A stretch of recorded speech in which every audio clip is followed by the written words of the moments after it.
2019 is the year I pledged to play through the Castlevania franchise and record my journey through these vlogs, culminating in one big video review at the end. And now going back to handheld Castlevania with entry 13, Castlevania Circle of the Moon. Welcome back to another Castlevania Diaries, where we look at the first entry on the Gameboy Advance. Of course, I'm talking about Circle of the Moon.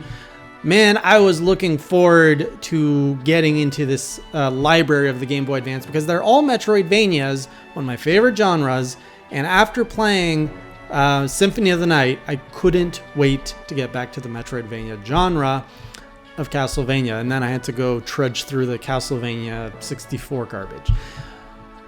The first one, Circle of the Moon, I have to say, you know, when you look at Symphony of Darkness, that's what it's called, right? I'm getting confused with all these long words they use. Ooh, Circle of the Moon is a step back. The music is good. It's great that you're getting back with the whip mechanic, but dear God, is this game hard. And okay, so I have a certain bias when it comes to these games because I'm trying to get through the entire franchise, which means I'm not necessarily taking my time, you know, really enjoying everything this game has to offer. And when you look at the old games, these games were meant to be savored over many days and weeks because there was just less games. That was the market back then. You didn't get a game every week. You got a game every 6 months. And I believe that's why the difficulty of this game was so high. Also, because I was trying to get through the game so quick, another reason might be, some were saying I might have been under-leveled, which I agree to a certain extent. Maybe I wasn't leveled up that much. But on the other hand, to be properly leveled up means you need to grind levels, which is not fun to me at all. And back then, games kind of expected that from their players, that you did need to grind. I just wasn't about that. Like, I killed pretty much everything that was in my way as I explored the castle. So to me, that is playing the game as it should. But if I had to go and spend even more time just going back and forth through a hallway to grind, that to me is not good gameplay. That is padding, and that's what it feels like this game was. Outside of that, there was a lot of other components making the game just so hard.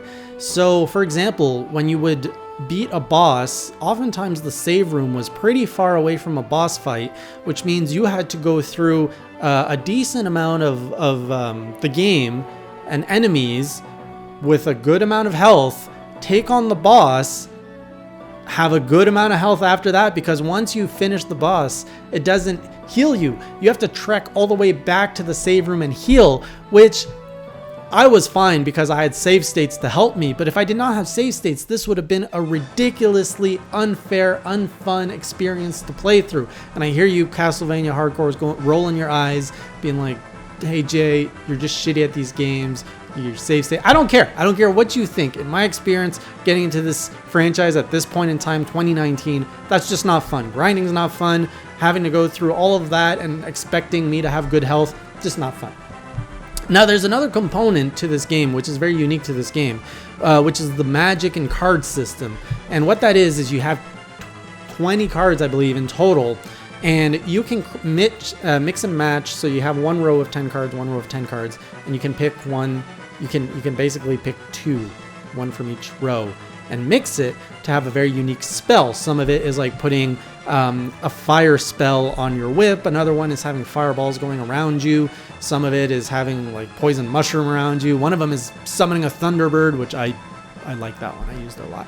But the point is, these cards, they're not dropped by bosses or mini bosses. No, they're random drops from enemies, meaning if you want a key part of this game, you have to kill a lot of enemies with the hope that a card will drop so that you can add it to the collection, so you can have access to these spells, which make the game a lot easier. And maybe that was the problem. I wasn't focusing so much on the spells because when I play Castlevania, I like to get up there in those demons' faces and whip them in the face like a proper demon hunter. I don't like to go and make some incantations and spell and rain death and fire on them. So there's a lot of aspects I didn't like. Also, the controls felt really stiff. I remember I was playing Symphony of the Night, and I just felt like I could breeze through not at first. Like at first it's hard, but once you were fully upgraded, it just felt good moving around the castle. This one felt really stiff at the beginning, especially with the jumping. It just felt so stiff, but later on, as you get the double jump and the rock wing or whatever it's called, you know, your mobility increases. But for the first chunk of the game, everything just feels really stiff, especially coming off of all the other Castlevanias. And that's probably a symptom of this being on a Game Boy Advance. I think it was a launch title on the Game Boy Advance, so it was a new platform, it was portable. I understand there's limitation. I'm not going to knock the game too hard on that. On the trend of difficulty, the boss fights were disgusting. They're just disgusting. Some of their patterns were fair, and there were, you know, even let's say, the patterns were fair. You could figure out a boss's pattern pretty decently. That difficulty wasn't too bad. What was bad is once you got the pattern, they expected you to repeat it 40 to 50 times to get a hit in. Like a lot of these bosses, I counted it based on how much HP they have and how much HP my whip does. You have to hit these bosses 40 to 50 times, which makes them overly long for no reason. It becomes more of an endurance test than a skill test. Well, it's a skill and endurance test. And it's just not fun. You're literally spending 5 to 10 minutes of your time repeating a pattern that you know how to do, smacking these bosses around. Just why? For the sake of longevity. It feels more like padding again. So I did not like that at all. Now the last boss, Dracula, I actually did like. He was, you know, you had the typical, he teleports, he unleashes 3 bats, you jump over, you smack him in the face sequence, and then you had his super form, which is roll the dice in every game what he's going to be. And this one, he like takes you pretty much to Armageddon, and he's like a super demon. It was a cool fight. It was challenging, it was hard, it was reasonable. The Dracula fight, no complaints. It was good. All the other boss fights, they were cool. I love them. I love the pattern. But God, way too long. They could have had their HP cut in half, and I would not have missed it. So another thing that they got rid of is the direction of the whip, which was another thing that I found was weird. You can't whip up or down. You can only whip left and right, and you can still do the flail attack, which is actually pretty useful in this game once I started realizing it. It's how you actually get the really low to the ground enemies, and sometimes when there's like spores, you can kind of get rid of that.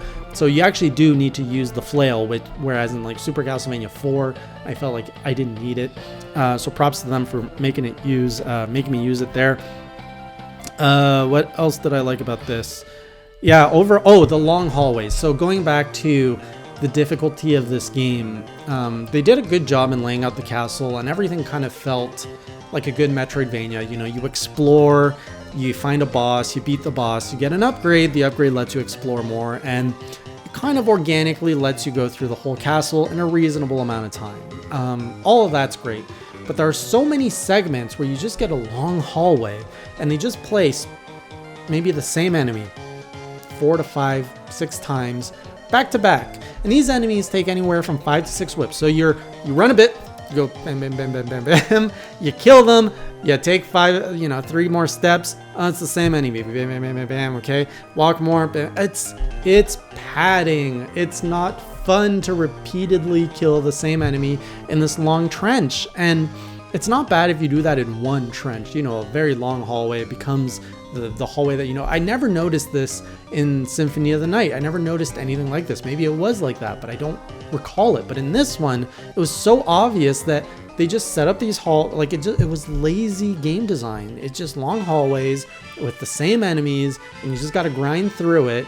And even doing that back and forth, you have to do it a lot in order to get the levels to proceed. It's just not fun. If the difficulty of this game was massaged a bit, it could be a fantastic game. But otherwise, everything else about it, I don't like. This is a game I wanted to finish and not look back. Now there is another, I did not 100% this game. It's something I'm gonna come back to, but the difficulty and the grindiness of it just turned me off so much. I didn't want to spend a month streaming myself grinding in this game. There's a whole section that I know of that I did not explore, which is kind of like a boss enemy run, which you have to go through, and it's all optional, and it's really to challenge people. And when you beat the game, you're gonna finish at about level 45, 50. That's in the range I was at. viewers were telling me if I want to take on that optional section, I need to be at level 70, which I'm like, oh, that's a lot of hours to grind up those levels. And then I have to go through this painstaking process of beating even more challenging enemies. So that's going to be for Castlevania Diaries Plus, or whatever I call that series. But that is there. So if you want a challenge and you have a lot of time to kill, Castlevania Circle of the Moon is what you want. Now, I'm told that this is the worst of the three, and they only get better as the library of Game Boy Advance games continues. So I'm really looking forward to seeing what the next two titles have to offer, because this one, the difficulty, it's just a turnoff. And I say that by acknowledging like games like Rondo of Blood is hard, but it's fun. This one is hard, and it just feels grindy and not fun. It feels punishing with no reward. It's hard for the sake of being hard, just to waste your time. And to me, when you waste my time, that is the biggest disrespect you can do. So that's what I think of Circle of the Moon. It's a game I don't want to go back to it, but I have to do the 100% thing. Damn it. But I really hope that the next two get better, because this is a stain on my Metroidvania taste. Anyways, thanks guys for joining me. I'll see you on the next Castlevania Diaries, and until then, keep it classy.